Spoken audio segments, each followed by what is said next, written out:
after 5 laps under the safety car. We are about to go racing here in Miami as the 5 red lights are now coming on. It's time for a masterclass then as the lights go out and we go racing. What can Drugovich do from the front row of the grid? What about Nico Müller? He gets a good start from pole position, drags down towards turn 1. Keep an eye out for Taylor Barnard on the outside there in the DS Penske.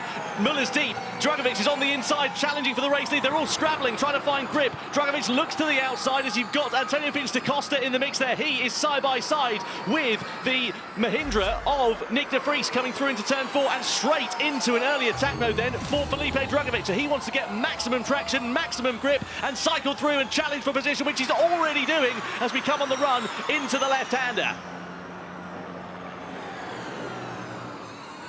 Watch out for Nick de Vries. He's got 2 minutes still left of that deployment and he's very much within striking distance to challenge for the lead. Müller, meanwhile, is challenging for the lead against Drugovich and goes through as we begin at the next lap.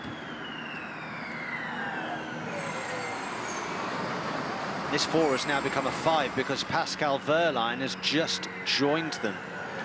So they're the 5 that have used the attack mode, isn't it? You know, the next one is Jean-Eric Vergne, who's still in that attack mode.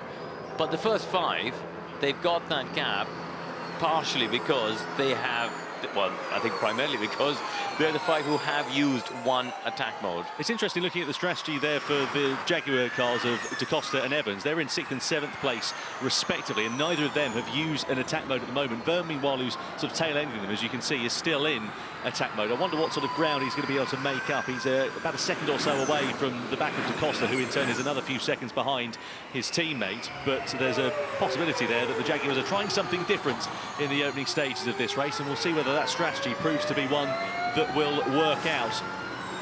Coming down the back straight we are. You can see Oliver Rowland on the bottom right-hand corner of your screen, down in 17th place, the reigning world champion. It's not been a particularly brilliant race for him so far as Drugovich attacks Müller for the race lead down at turn 13. Might open the door here for de Vries, doesn't though, and blocks them all off as we come along the start-finish straight. It's still as you were at the front of this one, but Drugovich is looking to try and challenge. Can he do anything for the move on the inside down at turn 1? He's got the track position. Has he got the place against Nico Müller? He has. He goes through and into the lead for Andretti in their home race.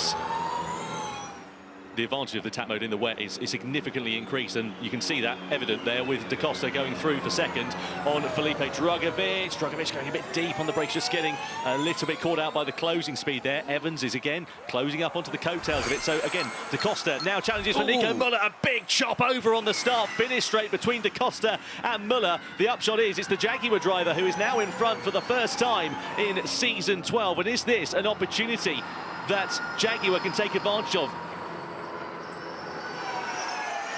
Evans now does go in for his first attack mode deployment. He's been sat there conserving energy at the back of the pack, and I wonder whether this is going to prove to be to his advantage. Now 2 minutes of attack mode for his first deployment, so he's got to get a move on.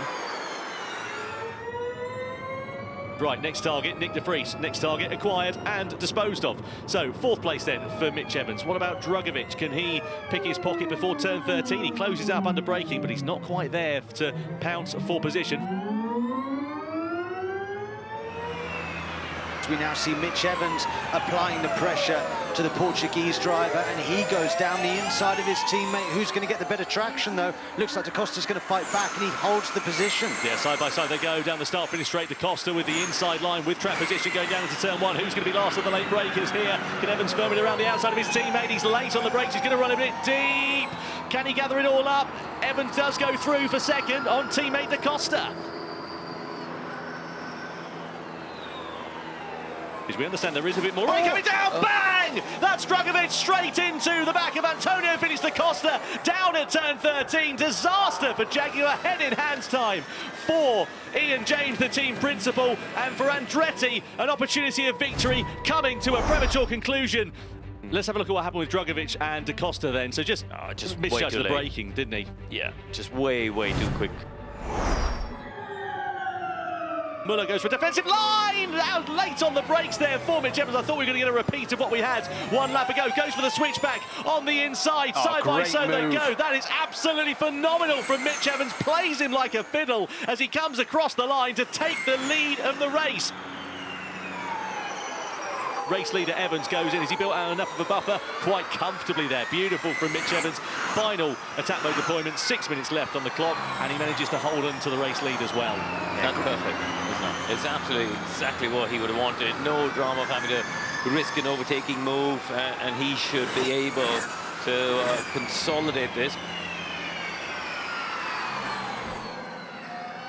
Marty versus Buemi in the battle for 8th place. Buemi's going up through ahead of the Cupra Kiro driver. And what's happening? Up the road, Da Costa is in front of Eduardo Mortara, splitting the two Mahindras.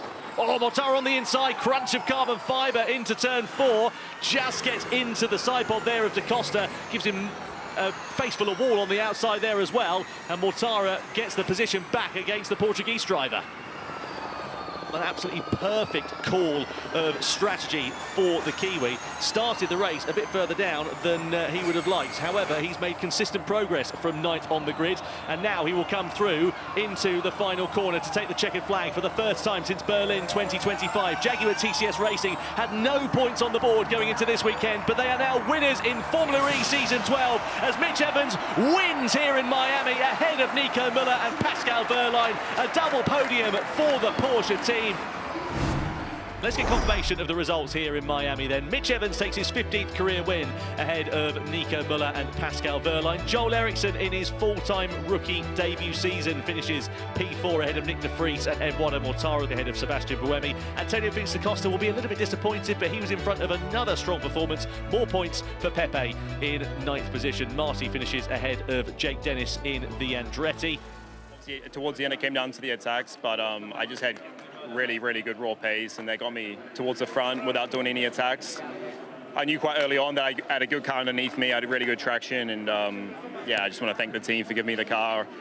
It was yeah, in these conditions you never know what you're going to get, so I knew yeah, from probably before my first attack they were a good shot at the win. We just had to execute the attack modes. Nico was super quick as well, so it was obviously a race between us two, and was able to get past him and get the job done. So yeah, the dry conditions for me this morning were really tough. So yeah, thank God for the rain.